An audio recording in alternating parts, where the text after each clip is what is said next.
Hello students, कैसे हैं आप सब लोग। तो आज हम लोग स्टार्ट करने वाले हैं क्लास 12th का इलेक्ट्रोस्टैटिक्स चैप्टर।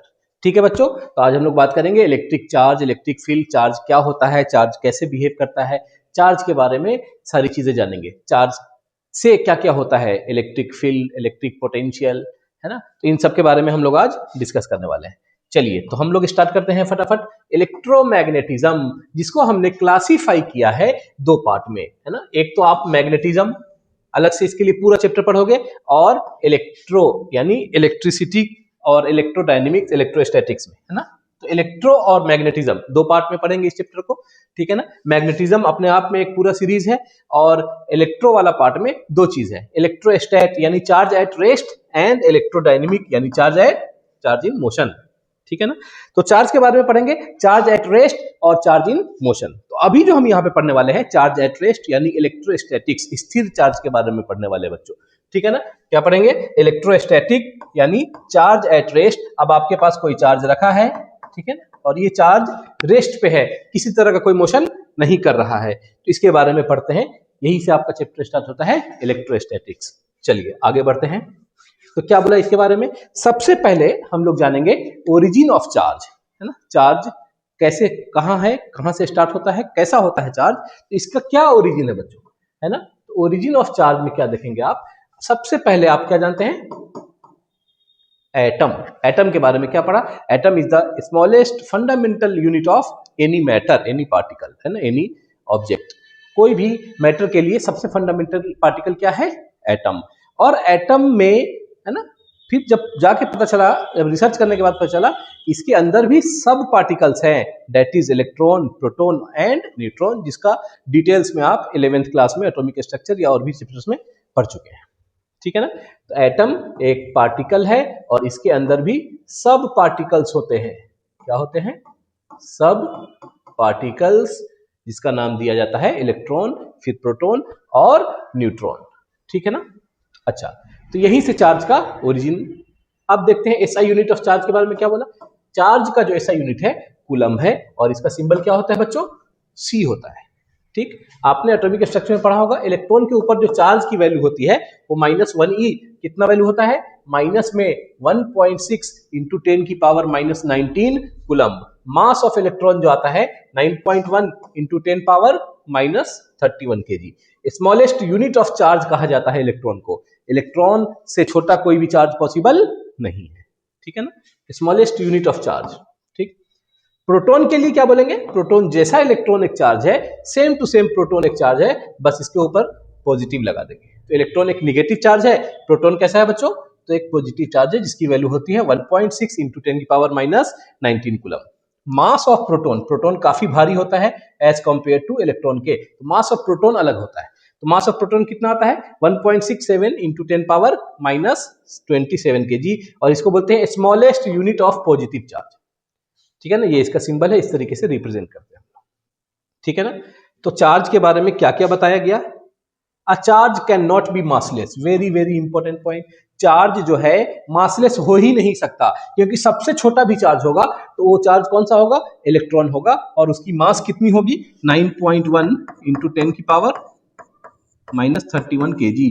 सबसे छोटा चार्ज कौन होगा, इलेक्ट्रॉन होगा, और उस इलेक्ट्रॉन की भी मास होगी 9.1 इंटू 10 की पावर -31 kg। यानी charge cannot exist without mass, तो charge cannot be massless, very important point. Like charge repel each other, whereas unlike charge attract each other, ठीक है ना। तो लाइक चार्ज जो है बच्चों प्लस क्यू और प्लस क्यू, इस तरीके से दो चार्ज है, तो ये इसको रिपेल करेगा, ये वाला इसको क्या करेगा, रिपेल करेगा। और अगर अनलाइक चार्ज है यानी प्लस क्यू और माइनस क्यू, तो ये एक दूसरे को क्या करेंगे, रिपेल करेंगे, सॉरी अट्रैक्ट करेंगे। अगर अनलाइक चार्ज यानी पॉजिटिव निगेटिव और निगेटिव पॉजिटिव है, तो ये अट्रैक्ट करेंगे एक दूसरे को।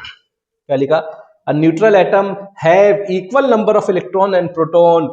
आपने एटॉमिक स्ट्रक्चर में पढ़ा है एटम्स आर इलेक्ट्रिकली न्यूट्रल। क्या पढ़ा बच्चों, एटम्स आर इलेक्ट्रिकली न्यूट्रल, यानी एटम्स इलेक्ट्रिकली न्यूट्रल होते हैं। तो इसका मतलब जितने नंबर ऑफ इलेक्ट्रॉन्स, जितने नंबर ऑफ प्रोटॉन्स होंगे, दोनों क्या होगा, इक्वल होगा, तभी एटम्स क्या होंगे, न्यूट्रल होंगे। अब क्या बोला कि if we remove electrons from an atom it becomes positively charge, यानी हम किसी एटम से, है ना, मान लेते हैं सपोज एक्स एक एटम है और यहां से हमने इलेक्ट्रॉन निकाल दिया। इलेक्ट्रॉन क्या कर दिया बच्चों? निकाल दिया। तो इसके ऊपर कैसा चार्ज आ जाएगा? पॉजिटिव चार्ज आ जाएगा। If we remove electrons from an atom it becomes positively charged. और क्या बोला? If we add electrons to an atom it becomes negatively charged। क्या बताया बच्चों कि अगर सपोज आपके पास एक एटम है X और इसमें हमने इलेक्ट्रॉन दे दिया, क्या दे दिया? इलेक्ट्रॉन दे दिया, तो इसके ऊपर कौन सा चार्ज आ जाएगा? Negative charge. तो यानी एडिशन ऑफ इलेक्ट्रॉन आने की वजह से, एडिशन ऑफ इलेक्ट्रॉन होने की वजह से एटम के ऊपर निगेटिव चार्ज आ जाएगा। एडिशन ऑफ या रिमूवल ऑफ इलेक्ट्रॉन होने की वजह से एटम के ऊपर पॉजिटिव चार्ज आ जाएगा। चलिए आगे बढ़ते हैं। Charge can be manipulated by processes like rubbing, conduction, induction, photo electric emission, thermionic emission etc। यानी चार्ज क्या हो सकता है? मैनिपुलेट, इधर से उधर हो सकता है, ट्रांसफर हो सकता है। एक बॉडी से दूसरे बॉडी में चार्ज क्या हो सकता है? A to B चार्ज जा सकता है विद द हेल्प ऑफ क्या? रबिंग, कंडक्शन, इंडक्शन, इसको और आगे पढ़ेंगे। Photo electric emission, thermionic emission, ionization, ये सब एक ऐसा प्रोसेस है जिससे बॉडी से चार्ज निकल के दूसरे बॉडी में जा सकता है। ठीक है ना? चलिए आगे बढ़ते हैं। क्या बोला? Properties of charge. ठीक है ना? देखिए इसको समझिए।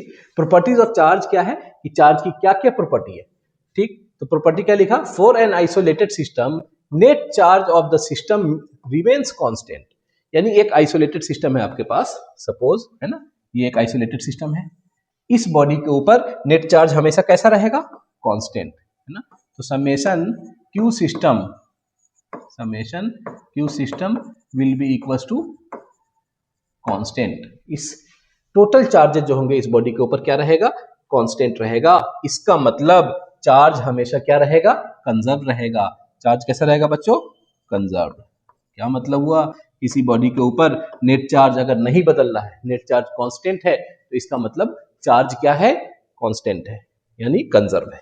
ठीक, चलिए तो यहां पे देखते हैं बच्चों क्या दिखाया है कि यहाँ पे ये पहले इसको देख लेते हैं। When glass rod is rubbed with silk cloth, यानी ग्लास रॉड को, यहाँ पे देखिए ग्लास रॉड है और सिल्क क्लॉथ पे रब कर रहे हैं, है ना। तो when glass rod is rubbed with silk cloth, one or more electrons transfer from an atom of glass to silk।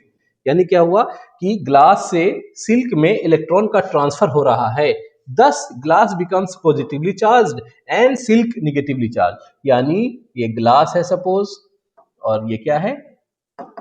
Silk है। तो ग्लास से इलेक्ट्रॉन निकल के कहां जा रहा है? तो ग्लास से इलेक्ट्रॉन निकल के सिल्क के पास जा रहा है। तो जैसे ही ग्लास के पास इलेक्ट्रॉन्स निकलेंगे तो ग्लास कैसा चार्ज हो जाएगा? Positively charge. ठीक है ना। और सिल्क कैसा हो जाएगा?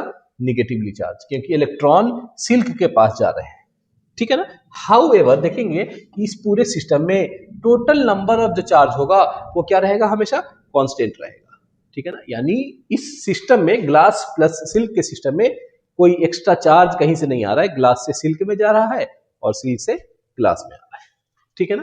चलिए तो यहाँ पे क्या बताया कि ग्लास मॉलिक्यूल्स 8 इलेक्ट्रॉन 8 प्रोटॉन, दोनों मिलकर कितना हो गया? Net charge 0। Silk molecule 4 electron 4 proton, net charge कितना हो गया? 0, है ना। तो अब देखिए, बताइए यहाँ पे ग्लास के पास 7 इलेक्ट्रॉन और 8 पॉजिटिव चार्ज, तो नेट कितना हो गया? 1 पॉजिटिव चार्ज। फिर सिल्क के पास 5 इलेक्ट्रॉन और 4 पॉजिटिव चार्ज, कितना हो गया बच्चों? 1 इलेक्ट्रॉन। इस तरीके से नेट चार्ज का एडिशन करते हैं। ठीक, चलिए अब आगे देखते हैं क्या बोला। The least possible value of charge that can be transferred is the charge of an electron. यानी सबसे कम पॉसिबल चार्ज जो एक बॉडी से दूसरे बॉडी पे जा सकता है वो क्या होगा? ए से बी पे अगर चार्ज जाएगा, और सबसे छोटा चार्ज जो जाएगा वो क्या होगा बच्चों? वो होगा 1 इलेक्ट्रॉन। ये काफी इंपॉर्टेंट चीज है, क्वांटाइजेशन ऑफ चार्ज यहीं से आता है। तो ए से इसके पास 1 इलेक्ट्रॉन गया तो ये क्या हो गया? निगेटिव, और ये क्या हो गया बच्चों? पॉजिटिव। इससे छोटा चार्ज जा पाना पॉसिबल नहीं है, क्योंकि इससे छोटा चार्ज होता ही नहीं है। अब इसके बाद अगर फर्दर जा रहा है, इसके पास 2 इलेक्ट्रॉन जा सकते हैं, 3 इलेक्ट्रॉन जा सकते हैं, या फिर 4 इलेक्ट्रॉन एंड सो ऑन, इसी तरीके से इलेक्ट्रॉन जाएंगे। जितना इलेक्ट्रॉन्स बी के पास आएगा, बी निगेटिव होता चला जाएगा, और ए क्या होता जाएगा, चूंकि ए से इलेक्ट्रॉन्स निकल रहे हैं तो ए पॉजिटिव होता चला जाएगा, ठीक है ना। Charge can be transferred only in integer multiple of charge on an electron, in other words charge is quantized, है ना। इसी को हम क्या बोलते हैं, चार्ज क्या है, क्वांटाइज्ड है, यानी Q is equals to N into E, यानी चार्ज का जो ट्रांसफर होगा E का ही मल्टीपल होगा, और कैसा मल्टीपल होगा, इंटीजर मल्टीपल होगा, 1 2 3 4 5 एंड सो ऑन, इस तरीके का मल्टीपल होगा, ठीक। चलिए अब देखते हैं प्रॉपर्टीज ऑफ चार्ज। तो प्रॉपर्टीज ऑफ चार्ज में चार्ज क्वांटाइजेशन के बारे में बताया, ठीक है भाई। चार्ज क्वांटाइजेशन मतलब Q बराबर N इंटू ई। अब देखिए यहाँ पे कितना चार्ज जा रहा है, यहां से इस ग्लास रॉड से इलेक्ट्रॉन निकले, कितने इलेक्ट्रॉन, यहाँ लिखा है N इलेक्ट्रॉन निकले, किसके पास गया, सिल्क के पास गया। तो ग्लास है ये, ग्लास से किसके पास गया, ग्लास टू सिल्क गया। तो ग्लास के पास पॉजिटिव चार्ज आ जाएगा और सिल्क के पास निगेटिव चार्ज आ जाएगा, ठीक है ना। तो अब यहाँ पे देखिए कैसे बताया कि NP positive charge minus electron, positive charge minus negative charge into E. तो टोटल चार्ज कितना ट्रांसफर हुआ, माइनस NE, और यहां से कितना आया, कितना ट्रांसफर हुआ, प्लस NE। यानी आप बोलोगे इसके ऊपर जो आया चार्ज प्लस NE, और इसके ऊपर जो चार्ज हो गया माइनस में NE। इसको ऐसे भी समझ सकते हैं कि सपोज यहां से एक इलेक्ट्रॉन गए ग्लास से सिल्क के पास एक इलेक्ट्रॉन गए, तो इसके पास आप क्या बोलोगे, +1E। एक इलेक्ट्रॉन इसके पास गए, है ना बच्चों, तो ये -1E हो जाएगा, क्या हो जाएगा, -1E। इससे निकल के गया इलेक्ट्रॉन, तो यहाँ पे क्या बोलोगे आप, +1E। अगर यहां से 2 इलेक्ट्रॉन निकल के गए तो ये हो जाएगा -2E, और इससे हो जाएगा +2E। इसी तरीके से 3 इलेक्ट्रॉन निकल के गए तो यहाँ पे आ जाएगा -3E, और यहाँ पे रह जाएगा +3E। उसी तरीके से n इलेक्ट्रॉन्स निकल के यहां तक गया तो आप क्या बोलोगे, -n इलेक्ट्रॉन, और यहाँ पे क्या रह जाएगा, +n इलेक्ट्रॉन, ठीक है। चलिए आगे बढ़ते हैं।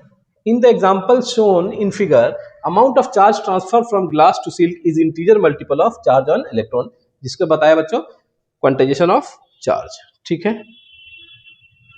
चलिए प्रॉपर्टीज ऑफ चार्ज में फर्दर चीजों को देखते हैं, क्या लिखा है, देखिए चार्ज क्या होता है, like charge repel each other.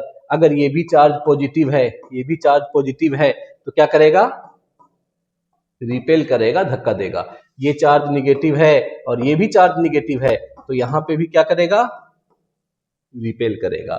ये चार्ज पॉजिटिव और ये चार्ज निगेटिव, तो क्या करेगा,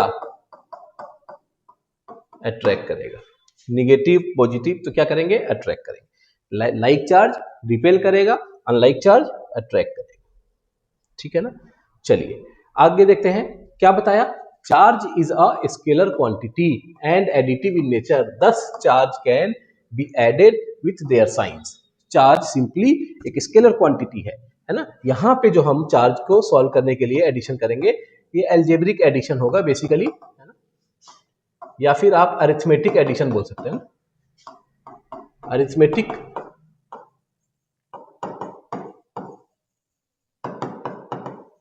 ठीक। अरिथमेटिक रूल को फॉलो करेगा, जिस तरीके से पहले नंबर्स को अब जोड़ते अभी तक आए थे। वेक्टर एडिशन नहीं होगा, है ना, यहाँ पे किसी तरह का वेक्टर एडिशन नहीं होगा। वेक्टर एडिशन वहां होता है जहां पे क्वांटिटी कैसा हो, वेक्टर हो। चार्ज एक स्केलर क्वांटिटी है, तो सिंपली आपके पास अगर +3 चार्ज है और -2 चार्ज है, आप लिखोगे +5 +3 और -2 यानी 1, है ना, ठीक। तो अब यहाँ पे क्या बताया है कि एक सिस्टम है, इसके पास बहुत सारे चार्जेस है, ये Q1 plus charge, Q2 negative charge, Q3 plus charge, Q4 भी प्लस चार्ज, और Q5 कैसा चार्ज है बच्चों, negative charge. Consider a system of 5 charges. Q1 के बारे में दे रखा है, Q1 कितना है, +2 कूलम, यहाँ पे Q1 को दे रखा है प्लस चार्ज। Q2 कितना है, तो आप बोलोगे Q2 will be equals to 4 coulomb, लेकिन यहाँ पे Q2 कैसा है, तो -4 कूलम, ठीक। Q3 कितना है बच्चों, 2 कूलम, Q3 दे रखा है, और यहाँ पे पहले बता दिया Q3 कैसा चार्ज है, पॉजिटिव चार्ज, तो Q3 is equal to +2 coulomb. फिर आ जाता है Q4 कितना है, तो Q4 पॉजिटिव है, और यहाँ पे Q4 की वैल्यू कितनी दे रखी है, सॉरी यहाँ पे Q4 की वैल्यू दे रखी है -1 कूलम, ठीक, तो यहाँ पे आ जाएगा -1 कूलम। और Q5 की वैल्यू दे रखी है आपको already, Q5 is equal to -3 coulomb, ठीक। तो टोटल चार्ज जो आ जाएगा, तो टोटल चार्ज कितना आएगा 2 + 4 2, Q2 के ऊपर +4 कूलम है, तो 2 + 4 6, 6 + 2 8, 8 - 4 will be equal to 4 coulomb, क्योंकि 2 4 6 और 2 8 और यहाँ से 4, तो टोटल कितने चार्ज आ जाएंगे बच्चों 4 कूलम, ठीक है। तो यानी सभी चार्जेस का सिंपल सा एडिशन कर देना है उसके साइन के साथ, अगर पॉजिटिव है तो पॉजिटिव लगा देंगे, निगेटिव है तो निगेटिव लगा देंगे,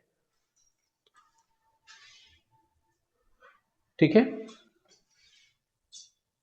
चलिए अब क्या बोला है कि एक आइसोलेटेड सिस्टम है आपके पास, है ना, जिसके पास 3 बॉडी है A, B, C, which contains 2 coulomb, यानी यहाँ पे जो है प्लस का 2 कूलम है और यहाँ पे प्लस का 3 कूलम है और इसके पास माइनस का 1 कूलम है respective. After undergoing some process charge on body A and B is 5 and -2, इस पे क्या आ जा रहा है +5 और इस पे आ जा रहा है बच्चों -2, इसके ऊपर नहीं पता तो इसके ऊपर क्या मान लिया x मान लिया। यानी 3 बॉडी थे आपके पास A, B, C, A के पास +2 कूलम, B के पास +3 कूलम और C के पास -1 कूलम। इनको हमने क्या किया आपस में मर्ज किया, मिलाया या कुछ प्रोसेस फॉलो किया, जिस प्रोसेस के तहत दोनों तीनों में चार्ज का ट्रांसफर हो गया, है ना, एक बॉडी से दूसरे बॉडी में ट्रांसफर हो गया और हो जाने के बाद A के ऊपर 5 कूलम, B के ऊपर -2 कूलम और बताइए इसके ऊपर कितने चार्जेस आएंगे। तो आप सबसे पहले बोलोगे Q नेट कितना आएगा बच्चों, यहाँ से 2 + 3 -1 इक्वल्स टू 4 कूलम। तो Q नेट इनिशियल में कितना था और सिस्टम कैसा है आइसोलेटेड, यानी अंदर से बाहर कोई चीज नहीं जा सकता, बाहर से अंदर कोई चीज नहीं आ सकता। तो बाद में Q नेट कितना होगा, तो Q नेट फाइनल कितना होगा बच्चों, आप यहां से जोड़ोगे 5 - 2 + x और ये किसके इक्वल है, ये 4 के इक्वल है। तो 5 - 2 3, तो x will be equal to 4 - 3, x will be equal to -1 coulomb. ये बिल्कुल बेसिक सा चीजें है ना। चलिए आगे बढ़ते हैं, क्या बोला इसी तरीके से, यही 3 बॉडी है, इसी के सॉल्यूशन को बताया है बच्चों। चलिए आगे, अब जो काफी इंपॉर्टेंट चीज है चार्ज एंड मास, यानी चार्ज के बारे में अलग से बात किया, मास के बारे में अलग से बात किया ना, दोनों में क्या क्या सिमिलरिटी है इसको समझते हैं। तो इंट्रिंसिक प्रॉपर्टी ऑफ मैटर, यानी मैटर की अपनी आंतरिक, अपनी खुद की इंटरनल प्रॉपर्टी है क्या, चार्ज और मास दोनों मैटर की प्रॉपर्टी है, ठीक है ना। आप फंडामेंटल क्वांटिटी भी बोल सकते हैं इसको, है ना, स्केलर क्वांटिटी है, चार्ज और मास दोनों ही के दोनों कैसे क्वांटिटी है, scalar quantity. Exerts force on bodies at distance, अगर मास 1 मास 2 के बीच में कुछ डिस्टेंस है उस पर फोर्स लगाएगा, चार्ज 1 और चार्ज 2 के बीच में कुछ सेपरेशन है उसके बीच में क्या लगाएगा, फोर्स लगाएगा। यानी सेपरेशन ज्यादा कम उसको देखते हैं अभी, लेकिन हर एक मास दूसरे मास पे फोर्स लगाएगा, हर एक चार्ज दूसरे चार्ज पे फोर्स लगाएगा, ठीक है ना। तो बोला यहाँ पे मास 1 है मास 2 है, दोनों को क्या लगाएगा, फोर्स ऑफ अट्रैक्शन। यहाँ पे पॉजिटिव चार्ज दिया, यहाँ पे नेगेटिव चार्ज दिया, कैसा फोर्स लगाएगा, फोर्स ऑफ अट्रैक्शन। अगर यही चार्ज पॉजिटिव और पॉजिटिव होगा तो कैसा फोर्स लगाएगा, तो आप बोलोगे रिपल्सन। कैसा फोर्स लगाएगा बच्चों, रिपल्सन, ठीक है ना। दो चार्ज सेम होगा तो रिपल्सिव फोर्स, अपोजिट होगा तो अट्रैक्टिव फोर्स, लेकिन दो मास के बीच में जो फोर्स लगेगा वो हमेशा अट्रैक्टिव ही होगा। Charge cannot exist without mass, यानी कोई भी चार्ज अगर एग्जिस्टेंस में है तो उसके अंदर मास होगा ही होगा, क्योंकि चार्ज की सबसे छोटी क्वांटिटी जो होगी वो 1 इलेक्ट्रॉन होगी, और 1 इलेक्ट्रॉन का मास कितना होता है बच्चों, 9.1 × 10⁻31 kg, ठीक है ना, सबसे छोटा चार्ज है उसका ये मास है। तो चार्ज बिना मास के एग्जिस्ट कर ही नहीं सकता है, ठीक। लेकिन मास can exist without zero net charge, ठीक। मास एग्जिस्ट कर सकता है, उसके ऊपर नेट चार्ज कितना हो, जीरो हो, तो भी मास एग्जिस्ट कर सकता है। जैसे कोई भी एटम आप ले लो, सपोज कार्बन ले लो, तो कार्बन के ऊपर नेट इलेक्ट्रॉन नेट प्रोटॉन कितने हैं, तो 6 + 6, ठीक। तो नेट चार्ज हो गया जीरो, लेकिन मास उसका होता है। तो मास एग्जिस्ट कर सकता है विदाउट चार्ज के, लेकिन चार्ज एग्जिस्ट नहीं कर सकता है विदाउट मास के, ठीक। चलिए दो टाइप ऑफ चार्ज बताया, पॉजिटिव निगेटिव एक दूसरे को अट्रैक्ट करेंगे, पॉजिटिव पॉजिटिव एक दूसरे को रिपेल करेगा। मास ऑलवेज पॉजिटिव होता है और मास ऑलवेज क्या करेगा, एक दूसरे को अट्रैक्ट करेगा। ठीक है, चलिए, charge is independent of velocity, यानी कैसी क्वांटिटी है बच्चों, इनवेरिएंट। कैसी क्वांटिटी है, इनवेरिएंट। चार्ज के अंदर किसी फ्रेम ऑफ रेफरेंस पे डिपेंड नहीं करता है, यानी चार्ज किसी फ्रेम ऑफ रेफरेंस पे डिपेंड नहीं करता है, not depend on frame of reference. ठीक, यानी चार्ज की वैल्यू नहीं बदलेगी उसके स्पीड बदल जाने की वजह से या किसी ऑब्जर्वर के बदल जाने की वजह से ना, उसकी स्पीड उसकी वैल्यू उसकी क्वांटिटी नहीं बदलेगी वेलोसिटी की वजह से, लेकिन मास की वैल्यू बदल जाएगी स्पीड के बदलने से। ठीक है, तो mass of body depends on its velocity as follows. Mass की वेलोसिटी, मास का फॉर्मूला क्या होता है वेलोसिटी के रिगार्डिंग, तो m इज इक्वल्स टू, क्या लिखेंगे बच्चों, m is equals to m not upon में 1 minus v square upon c square, इसका अंडर रूट, है ना। इस रिलेशन के तहत वेलोसिटी के साथ मास बदलता है। m नॉट है रेस्ट मास, m नॉट क्या है, जब वो रेस्ट पे है तब उसका मास है। v क्या है, v जो अभी उसके अंदर वेलोसिटी है, and then what is c, c is speed of light. In general velocity of an object is always very small when compared to speed of light, thus mass is almost constant। ठीक है, क्योंकि speed किसी भी चीज का speed of light के करीब करीब नहीं जा पाता। अगर सपोज मैं इसको फेंकूं तो स्पीड ऑफ लाइट के कंपेयर में इसकी वेलोसिटी कितनी है, नेग्लिजिबल, है ना। तो आपको लगेगा कि इसके मास में कोई फर्क नहीं पड़ रहा है, लेकिन अगर आप इसको अच्छे खासे स्पीड से फेंकते चले जाओ इस तरीके से स्पीड ऑफ लाइट को मैच करे उसके आसपास, है ना, तो इसका मास चेंज हो जाएगा। ठीक है ना। और अगर स्पीड ऑफ लाइट से फेंक दिया आपने तो ये v और c इक्वल हो जाएंगे, ये कट जाएगा, 1 माइनस 1 0, नीचे में 0 आ जाएगा, मास इनफाइनाइट हो जाएगा। तो इस वैल्यू को अगर, इस मास को अगर मैंने स्पीड ऑफ लाइट से फेंक दिया तो इसका मास इनफाइनाइट मास हो जाएगा। ठीक है, अब आगे देखते हैं कूलम्स लॉ। क्या देखते हैं बच्चों, Coulomb's law, very important. Coulomb's law क्या बताया है कि दो चार्ज के बीच में मैथमेटिकल रिलेशन फोर्स को निकाल कर बताया। कूलम्स भाई साहब ने क्या बताया है कि scientific laws are established based on the observations of phenomena in all possible conditions, यानी सभी कंडीशंस में रख के जो साइंटिफिक तरीका है ना, कि सभी ऑब्जर्वेशन को किया सभी कंडीशंस में रख के, तो उसके बाद जो भी चीजें आई मिलके उसको क्या बना दिया गया, लॉ बना दिया गया। Consider an experiment to establish the relation between charge force experienced by them and the distance of the separation. ठीक है ना, यहाँ पे आपने दो अलग अलग चार्ज रख दिया, ठीक, दोनों चार्ज रख दिया और बीच में एक फोर्स नापने का मशीन लगा दिया, ठीक, और ये सेपरेशन आप अपने अकॉर्डिंग क्या कर रहे हो, चेंज कर रहे हो। तो जैसे जैसे इस 1 और 2 चार्ज की वैल्यू को बदल रहे हैं, बढ़ा रहे, घटा रहे, सेपरेशन भी चेंज कर रहे हैं, चार्ज की क्वांटिटी को भी बदल रहे हैं, तो फोर्स क्या हो रहा है, चेंज हो रहा है। Two charges are held in two force measuring machine as shown in the figure. The magnitude of charge and distance between them is changed and force observed recorded in each case. तो क्या किया इसमें कि दो charge को इस तरीके से लिया, ठीक, अब कितना फोर्स लगा रहा है एक दूसरे पे उसकी रीडिंग को लिया, फिर हमने चार्ज बदल के क्वांटिटी का, चार्ज का जो मैग्नीट्यूड है वो बदला, डिस्टेंस वही रखा, फिर से फोर्स को रीड किया, इस तरीके से ऑब्जर्व किया, फिर अब हम क्या कर रहे हैं, वही सारा प्रोसेस डिस्टेंस को चेंज कर रहे हैं, इस तरीके से डिस्टेंस को चेंज किया और सभी रीडिंग्स को निकाल के आए। ठीक है ना। इसके बाद पता चला, क्या पता चल रहा है कि फोर्स जो है प्रोपोर्शनल है। फोर्स किसके प्रोपोर्शनल है बच्चों, फोर्स प्रोपोर्शनल है Q1 के, है ना।